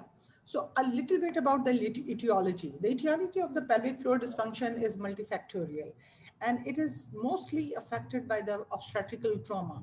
And all of us, we know that in a third world country where the birth is unattended and it is conducted by the thighs and in peripheral areas at home, and multiple children, they are being born, and there's a multiparity, a lot of the problems associated with it. So these are the risk factors, and the risk factors, what they identify was obesity in our women, family history, aging like after the menopause, the woman is going to have many pelvic floor dysfunction, like urinary incontinence is very frequent, and fecal incontinence, high parity, multiparity, as I said. So after the childbirth of the, or even the first child, if somebody has produced only one child, they have also increased incidence of having the pelvic floor dysfunction later in their life. Now, the question arises. Question is this, whether this increase is due to the pregnancy per se, or it is related to the childbirth. Carrying a baby for the 9 months in the abdomen, it is a continuously pressure from above down. As we know, this is the gravity pull from below as well. The pelvic floor, it is made up of the anal, levator ani muscle, which is a muscle, simple sheet, and it is covered with the fascia. It's sort of more, it can be pulled down. Or it may be because of the childbirth, which is the pushing, or the main mode of the delivery. These questions, they need to be answered, and for that purpose, we need to conduct the research. And as you know, we are randomized controlled trial to evaluate the causal effect of the vaginal and the cesarean birth on the future pelvic floor dysfunction have not been performed up till now because of the lack of the feasibility. So we need to rely on to the objective pathophysiological data and the epidemiological data. This is to evaluate the effects of the vaginal delivery on the pelvic floor. Then we can see the effect of the vaginal delivery. The difficult vaginal delivery, including the forceps vaginal delivery, it is associated with the bad effects onto the pelvic floor. Number one. Number two, if somebody is pushing against the undilated cervix, prolonged second stage of the labor, and if somebody is having a big size of the babies who are being pushed, and a difficult delivery, in fact. So all of these above risk factors, they are associated with the stretching, compression, and the ischemia of the pelvic floor muscles and the nerves, which later on leads towards the dysfunction. Next, please. So clinical evidence we can gather by the ultrasound. It is a special modality. If we perform the ultrasound of the pelvic floor, MRI and electrophysiological techniques, they can be utilized to find out this problem. Mr. Delancey, he's reported occurrence of the levator ani damage following the spontaneous vaginal delivery is 6 to 10%.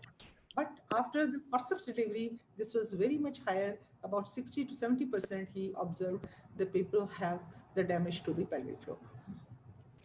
So we can say ultrasound can detect this. Ultrasound is a very good modality and it is cheap as compared to the MRI. And the study was conducted by Mr. Dates, and they reported that detachment of the levator ani muscles from its attachment into the pelvic bones. It was present in 14 patients out of 39 women. And when they were examined after the vaginal delivery, and they were associated, they were having the problem like they had the urinary stress urinary incontinence after the birth of the baby, 3 months, just 12 weeks after the delivery. So a study was conducted, that is EpiCon study.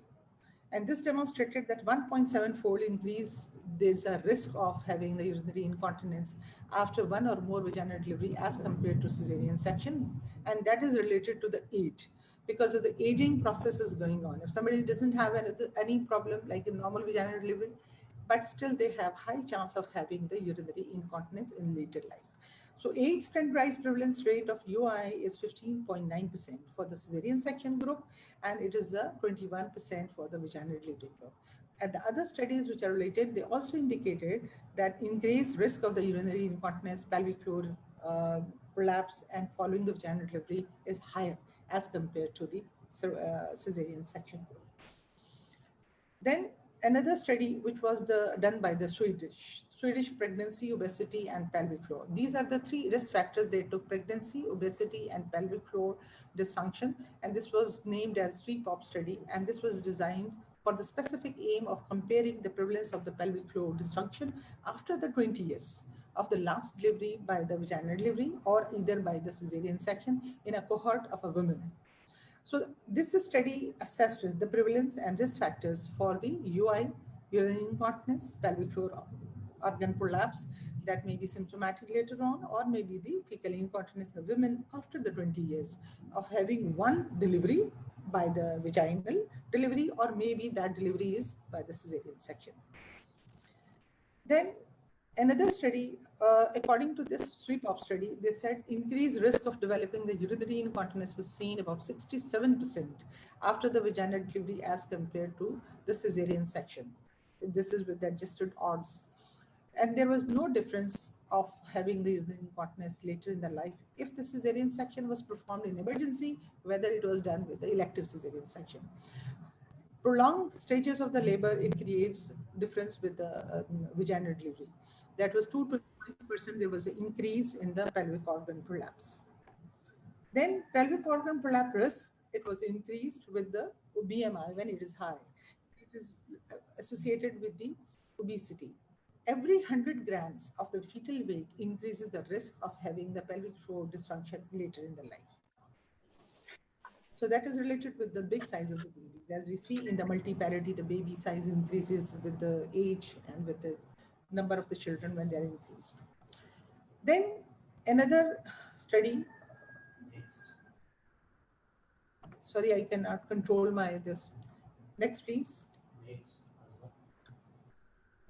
So another study, which was the prolonged study, it was a longitudinal study of pelvic floor dysfunction and childbirth. And according to this study, which was conducted by the three universities, University of Birmingham and Aberdeen and Otago, what they did, they took the deliveries of the 12 months from 1993 April 1994. And about 7,883 women, they participated. And 3 months after the index birth, they assessed those patients, and 3,638 women, they were followed up for the 12 years after the delivery of that baby. And then they found, next please, then they found there were the certain very important findings that the partial protection of urinary incontinence was noticed after the 12 years of the vaginal delivery by the cesarean section. That was less. It was 40% in the cesarean section as compared to the vaginal delivery, which was more. It was 55%. SWEPOP study, it was for 20 years after the childbirth. And they found the 40% there was increased risk of having problem, and 40% with the vaginal delivery, and cesarean section was 29%.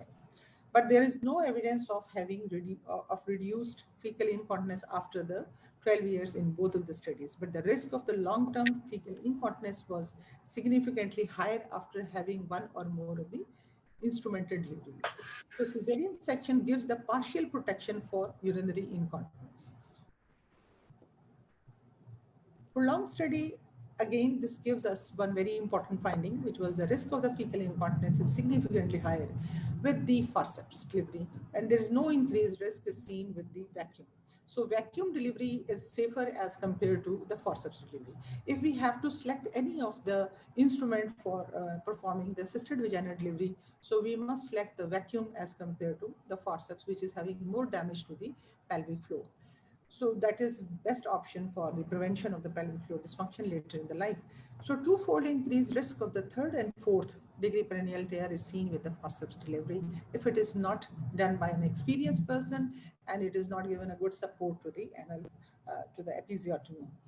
So twofold increase of the levator ani avulsion with the forceps as compared to the vacuum. So vacuum is safer as compared to the forceps. So currently, main prevention strategies, what we can opt. Cesarean section and other mode of deliveries, yes, we can think on it. Pelvic floor muscle training, this is very important. Then modifiable risk factors and lifestyle interventions. These are the things I'll talk about it. Next, please. Now, what are the modifiable risk factors of the lifestyle intervention which can prevent the urinary incontinence later in the life? So the women should not smoke before and during the pregnancy. Level 2, grade B, but this is very important. In Pakistan, the people, they take tobacco. We can tell them that they should not take during pregnancy. So women should aim at the normal weight to start with the pregnancy and later on with the pregnancy.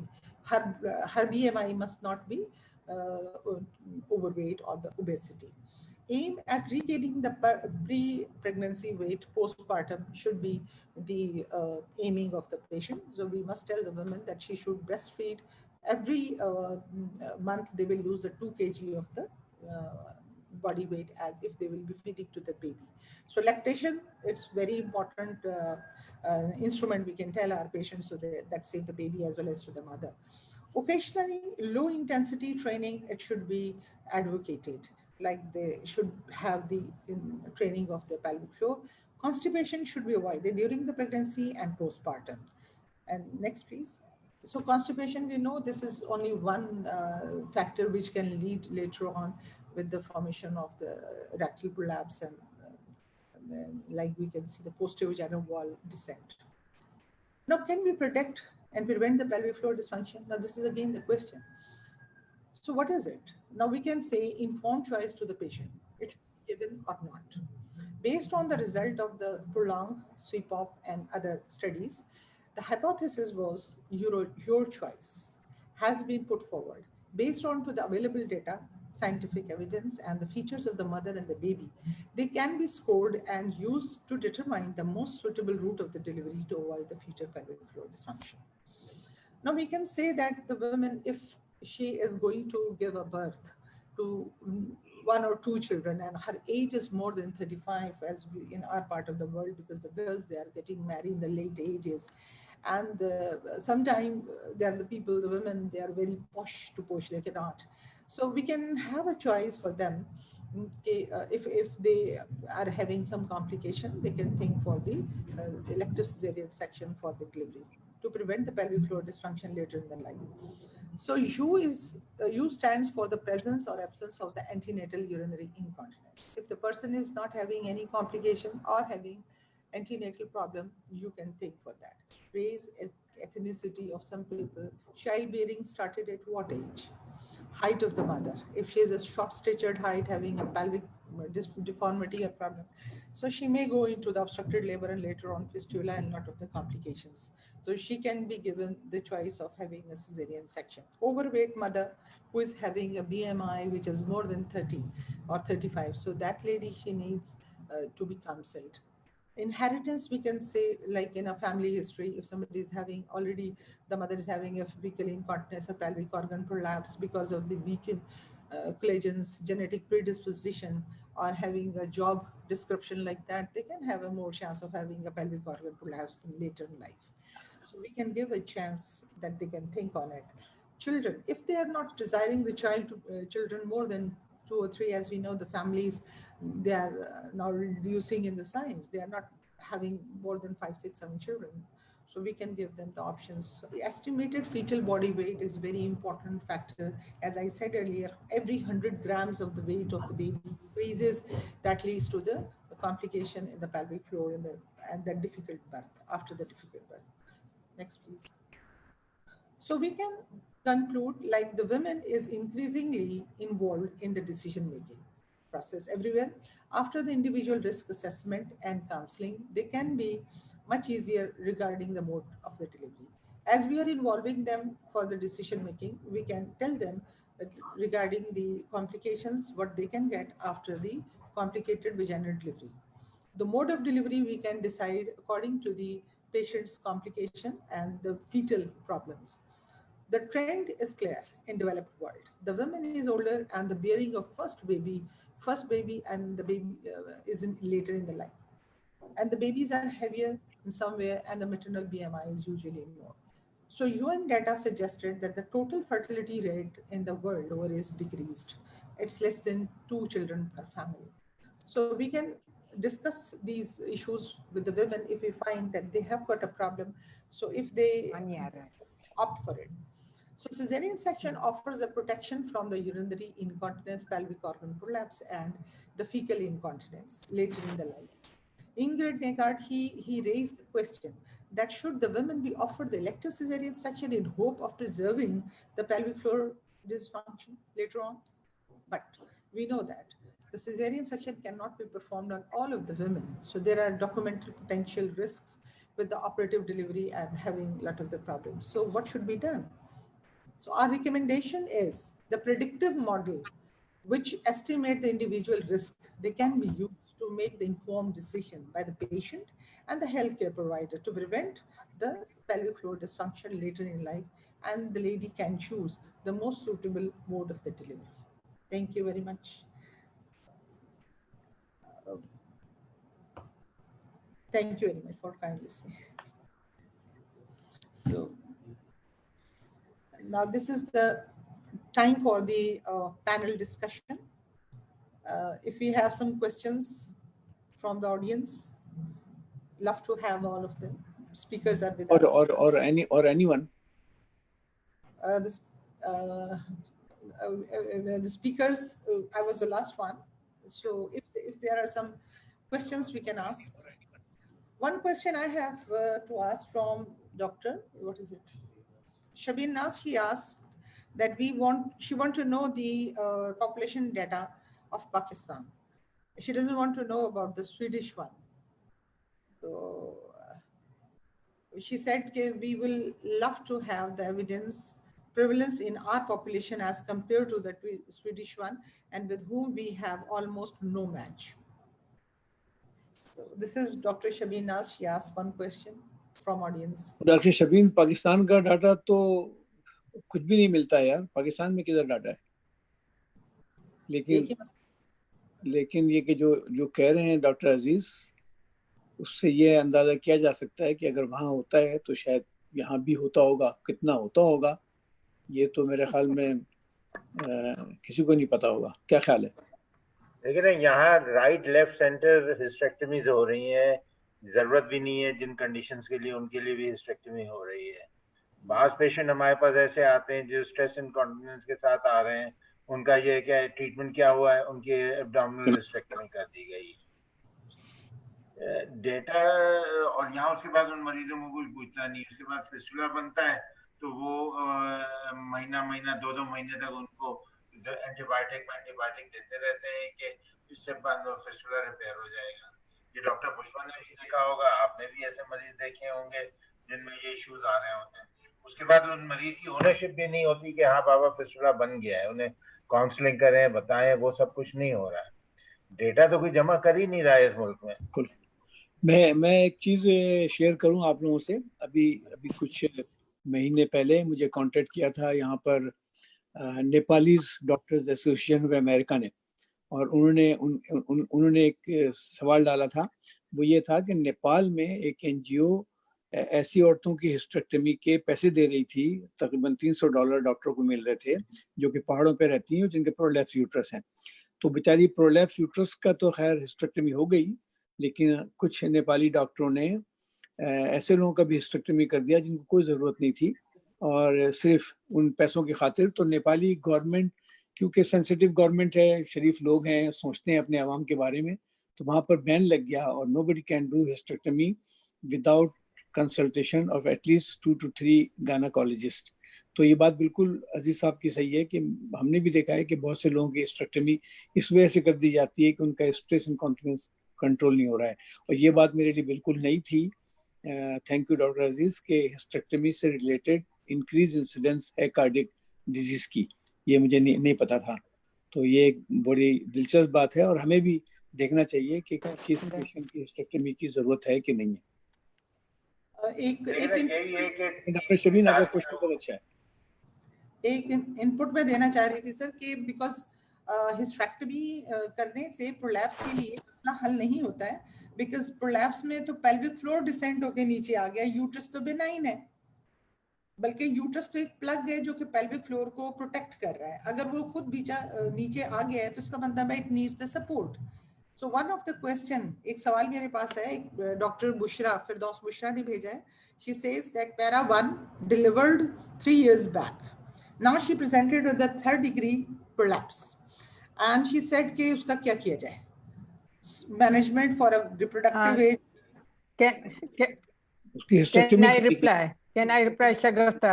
बिल्कुल आप कीजिए। Shagufta, मैं बताऊं? जी She must be, she is a young lady. She is a young lady in a reproductive age. And she has delivered her last baby about 3 months back. 3 months back. 3 years 3 years back. Because she is in a young lady, so the nowadays we offer pessaries to every patient as a first line treatment. बिल्कुल And सही। particularly in young patients, pessary is a first line treatment. And if she is not satisfied with the pessary, if pessary fails, then I will think about the sacrohistopexy. But the first line treatment in this young lady is pessary.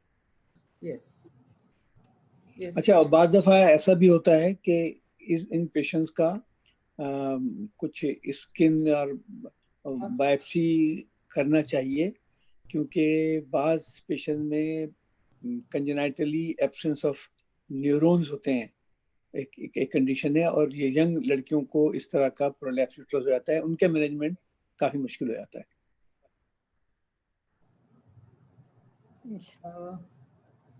Question, If there is a strong positive, if there is again, Dr. Shesha, I agree with you that you should take a proper history prior to make a decision what type of treatment is best suitable for that particular patient. We should take a history. Say, if a patient has a positive family history of prolapse, either in a nulliparous woman or a woman of low parity, that means she has congenital connective tissue disorder. That's why her uterus has prolapse.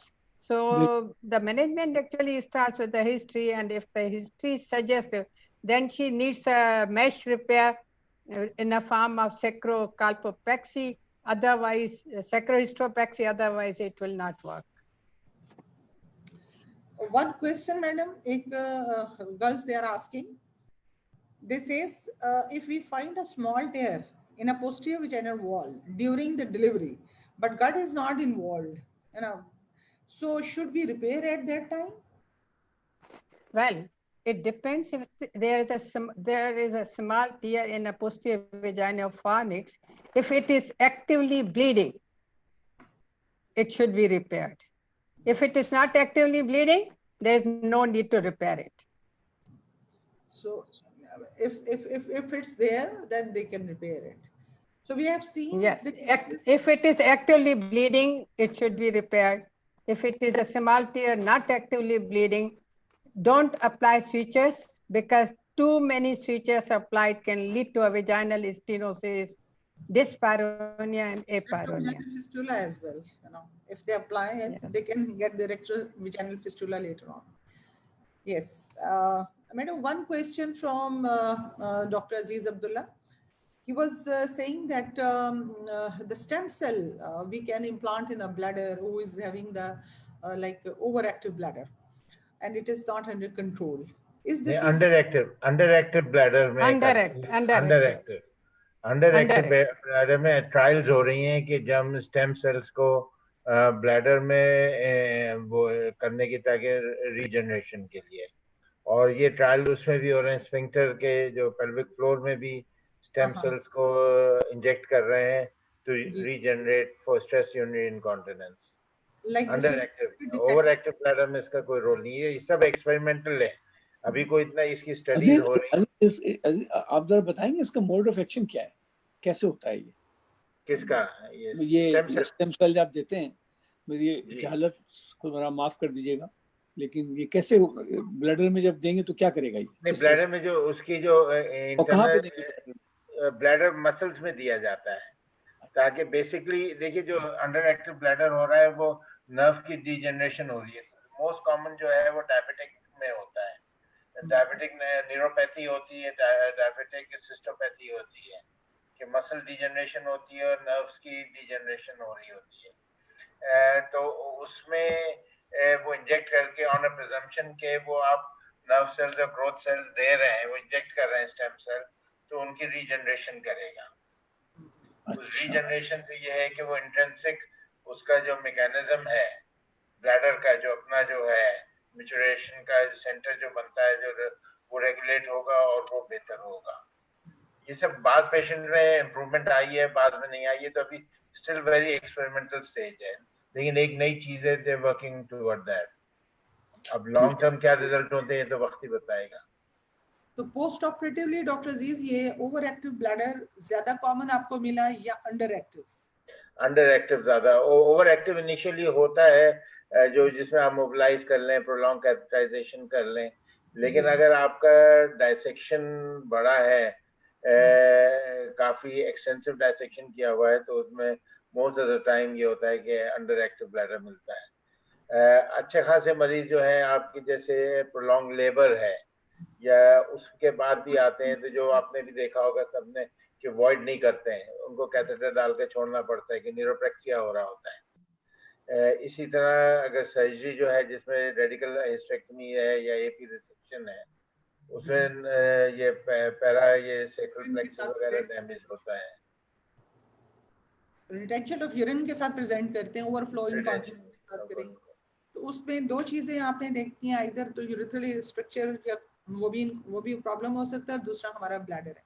तो sir इसके लिए best option ये है कि वो they should refer the patient for the cystogram, cystourethrogram. देखिए basically the history examination very important. देखिए most of the time वो आते हैं कि डिस्टेंडेड ब्लैडर और रिटेंशन ओवरफ्लो के साथ आ रहे होते हैं। उसमें होता है कि इनकॉन्टिनेंट है, एग्जामिन करते हैं तो फुल पैल्पेबल ब्लैडर होता है। उसके लिए बेस्ट तो ये हिस्ट्री एग्जामिनेशन होता है, उसका कैथेटराइज करें। बाद दफा मोस्ट ऑफ द टाइम जो होता है इतना अगर डैमेज नहीं है तो रिकवर कर जाता है पेशेंट, नहीं है तो नेक्स्ट स्टेप तो यूरोडायनामिक टेस्टिंग है उसकी के देखने के लिए कि ब्लैडर का क्या पोजीशन। सर आपने देखा bethanechol how much it is effective for the under active bladder? Literature तो जो कहता है कि इट डज नॉट वर्क।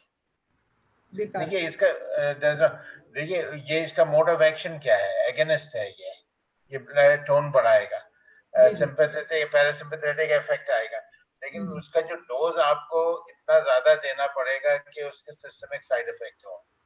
जिस डोज में हम इस्तेमाल करते हैं उसमें तो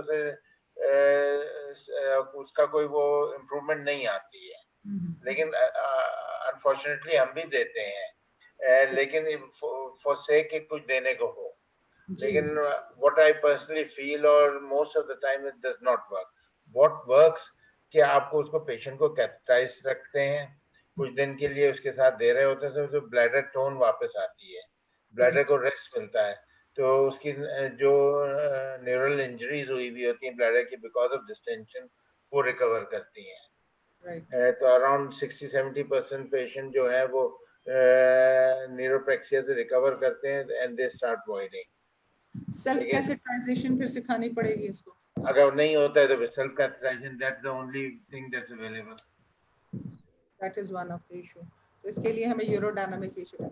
सर दूसरा आपने बताया था कि द बेस्ट ऑप्शन ये है कि जो सर्जरी है मतलब when it is required only it should be done, यानी अननेसेसरी पेल्विक में जो स्ट्रक्टमीज हैं ये सब कुछ they can lead to later on dysfunction.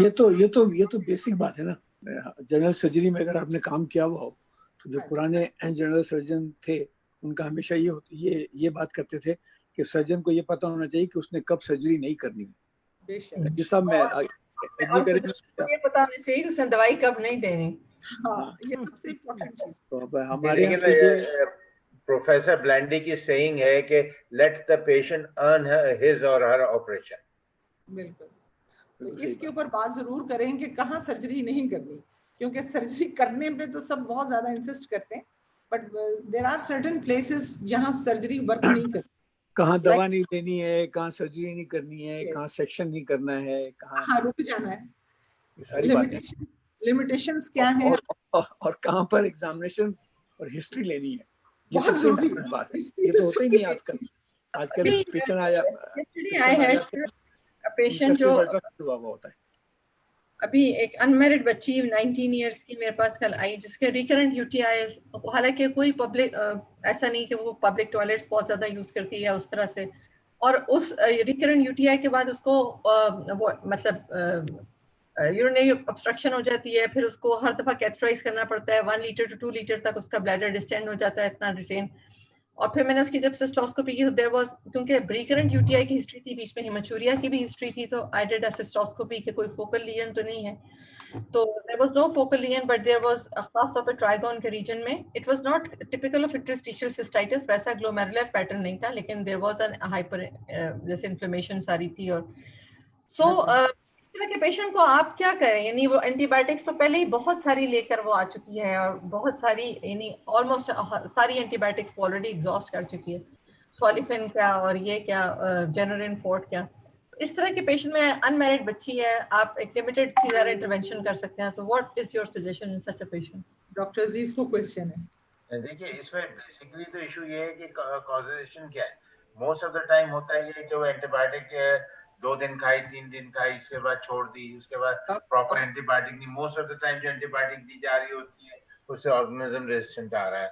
अब लाहौर का पता है, कराची के जो हम एंटीमायोग्राम जो देख रहे हैं उसमें ज्यादातर जो कोलिफॉर्म इन्फेक्शन है वो मेजॉरिटी 90% जो है वो क्विनोलॉल से रेजिस्टेंट आ रहे हैं। अब we are going back to जो हमारे पास नाइट्रिक एसिड और नाइट्रोफिरनटॉइन से उससे सेंसिटिविटी मिल रही है, फॉस्फोमाइसिन से मिल रही है, बाकी रूटीन जो हम लोग रोजमर्रा की दवाएं उनसे सबसे रेजिस्टेंट आ रहे हैं। होता ये है कि यहाँ पेशेंट को वो जनरल प्रैक्टिशनर के पास जाती है, या वो पहला काम ये करता है कि वो ना यूरिन देखता है ना कल्चर कराता है, वो उठाकर सीधा सीधा एंटीबायोटिक थेरेपी शुरू कर देगा। एंटीबायोटिक दे देता है, और वो 3 दिन वो खाती है, थोड़ी बेहतर हो जाती है, छोड़ देती है, 1 हफ्ते बाद वापस आती है, उसको फिर वही दोबारा वो एंटीबायोटिक दे देता है। तो वो मिनिमल रिस्पॉन्स और उससे होता है सेंसिटिविटी और खराब हो रही होती है। ऐसे पेशेंट को तो मेरे पास आते हैं, I tell them to stop taking antibiotic, हफ्ता 10 दिन छोड़ दें, get the urine culture done. उनका एक जो इम्पोर्टेंट होता है कि पोस्ट वाइड देखें कि पोस्ट वाइड यूरिन कितना आ रहा है। इनमें पॉसिबिलिटी होती है कि रेजिडुअल यूरिन होता है, तो उसमें उनको ये कहते हैं कि थोड़ा हाइजीन का ख्याल रखें। दूसरा ये है कि डबल वाइडिंग करें, मेक श्योर कि every time they go to toilet के वो डबल वाइडिंग करें ताकि ब्लैडर उनका प्रॉपर्ली एम्प्टी हो। कल्चर से रिलेटेड जो एंटीबायोटिक अगर पॉजिटिव आ रहा है कल्चर, उससे अप्रोप्रिएट एंटीबायोटिक से ट्रीट करें।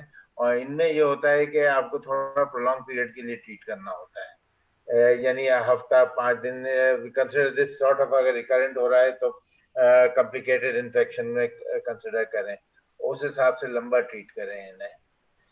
और उसके बाद फिर उनको कुछ दिन के लिए, महीना 1.5 महीने के लिए लो डोज एंटीबायोटिक को भी रखते हैं। तो उनका एक तरह से ये साइकिल को ब्रेक करना होता है। एक और पेशेंट में जो डिस्कस करना चाह रही थी, जो बल्कि इनफैक्ट वो मैंने लास्ट टाइम जब हम आरसीयूजी की मीटिंग में गए थे तो डिफिकल्ट यूरोगाइनी केसेस की एक मीटिंग थी, उसमें मैंने प्रोफेसर लिंडा कार्डोजो से भी वो केस डिस्कस किया था। यानी ये खातून जो है, she is a post menopausal lady जिसको बहुत ज्यादा इंटेंस ब्लैडर पेन है और बहुत ही ज्यादा, यानी वो कोई उसने गायनेकोलॉजिस्ट रेडियोलॉजिस्ट नहीं छोड़ा। अच्छा, उसको and she was eventually advised augmentation cystoplasty by somebody। और जब मैंने उसको आरसीयूजी की मीटिंग में डिस्कस किया तो we decided कि जी बोtulinum टॉक्सिन उसको पहले न्यूरोमॉड्यूलेशन करने में कोई हर्ज नहीं है, and we subjected her to neuromodulation. उसको हमने इंट्रावेसिकल बोtulinum टॉक्सिन भी दिया। अच्छा, जिससे सिम्टम्स कुछ अरसे के लिए कुछ थोड़े बहुत बेहतर हो गए, but then she reverted back to normal। then this new thing is laser, जो अभी रीजुविलेज आ गया है कि जी बहुत पोस्ट मेनोपॉजल खवातीन में, क्योंकि वजाइनल एट्रोफी बहुत हो जाती है, यूरोथेलियल एट्रोफी बहुत हो जाती है, so if you rejuvenate it with laser, so that also helps improve the symptoms। based on that we subjected her to 3 courses of laser therapy intravaginal, and again she improved a lot। मतलब उसके थे कि जी मैं बीच में तो कुछ अर्सा ऐसा था डॉक्टर साहब कि मुझे यकीन ही नहीं होता था कि मुझे कभी ऐसी प्रॉब्लम थी भी, but now again you know with less than 3 months interval she is again back to the same state of pelvic pain कि मुझे वाकई अब समझ नहीं आती कि मैं उसके लिए और क्या करूं। तो ये नहीं, इस तरह के केसेस हैं जो बंदा सोचता है कि ठीक है ये आपस में डिस्कस होने चाहिए ताकि इसमें ब्लैडर बायोप्सी हुई है इनकी? जी ब्लैडर बायोप्सी हुई भी है, उसमें इंटरस्टिशियल सिस्टाइटिस ही इनका डायग्नोज हुआ तब। तो इसमें बाद दफा ये होता है कि इंट्रावेसिकल स्टेरॉइड्स अगर डालें, तो हमने इंट्रावेसिकल हेपरिनाइज सॉल्यूशन के साथ ओवर डिस्टेंड किया था कुछ अरसे के लिए कि उस तरह से। स्टेरॉइड्स दें साथ, अच्छा लोकल स्टेरॉइड्स यानी वंस अ वीक ऐसे इस तरह के इंस्टॉल करें हेपरिनाइज सॉल्यूशन में बनाकर, और उससे अच्छा। बाद दफा ये लोकल ट्रीटमेंट को अफेक्ट करते हैं। बाद तो दफा सिस्टाइटिस में ये है कि आपको ओरल सिस्टमिक स्टेरॉइड्स भी देने पड़ जाते हैं, सही क्योंकि पेल्विक पेन सिंड्रोम जो है it's a very difficult entity to difficult to treat, लेकिन उसके मरीज को हैंडल करना उससे भी डिफिकल्ट है जितना सिंड्रोम को ट्रीट करना डिफिकल्ट है। मतलब वो पेशेंट आपको एक एक पेन एपिसोड पे आपको ऑब्वियसली इसके लिए बहुत बहुत घर वालों की भी ट्रिपलिंग है। डॉक्टर नाज़ली, एक यहाँ पे सजेशन है, आपको याद होगा we had done one of our conference in Islamabad, वहाँ पे Catherine Matthews she suggested one treatment that was a tablet diazepam in vagina. Do you remember that? हाँ जी, है ना? So you can try that as well for the pelvic pain, which is so intractable as it's not treated with anything. So she said, अभी है कि doctor Nazli SSR आपने try किए हैं? Can you hear me? जी जी बिल्कुल, SSRI try कर चुकी मैं उसके ऊपर, ये कर चुके हैं, क्योंकि मेरे पेशेंट तो काफी लोकल ईस्ट्रोजन, तो डायज़ेपाम नहीं ट्राई किया लेकिन SSRI ट्राई कर चुकी हूँ उस पे। अच्छा, क्योंकि local oestrogen combined with SSRI, इनसे बहुत अच्छे इनके रिजल्ट्स मिलते हैं। SSRI she has been given, वो तो it was to begin with ना, सबसे पहले तुमने वहां से स्टार्ट किया था, फिर उसके बाद अच्छा, चीजें शुरू हुई, बट उसमें से यस, और हमने इंट्रावेसिकल हेपरिनाइज सॉल्यूशन उसको दी, but we did not give her intravesical diazepam और इंट्रावेसिकल स्टेरॉइड्स। अब क्योंकि you know I exhausted all my other options, I will definitely consider this. I think Catherine, she gave this, and Dr. Sakib, he asked me, he had one of the patient was having intractable pelvic pain. तो उन्होंने मुझे phone किया, भाई शुगुफ्ता वो कौन सी दवाई थी जो उन्होंने बताई थी? So diazepam 5 milligrams in a vagina. She said के 8 hourly or 6 hourly 2-3 दिन के लिए लेके देखें या 1 week के लिए, and that may vagina, yeah, this was a really different treatment. You can ask her as well. Catherine is still there. तो वो जो ना उसने ही हमें recommend की थी for the pain of the pelvic pain. Yes, you can ask. So that is a good option. Yeah. So we are.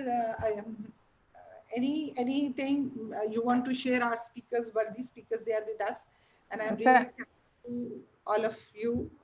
We had a very good session, interactive. But any question, anything you want to share from your side?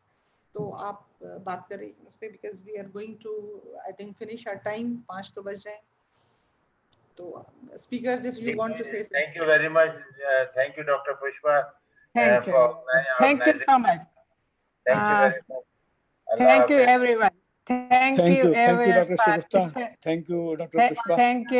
thank you for Take care. sparing your precious time. Thank you on behalf of Puga. I thank every one of you for spending your precious time. Thank you so much.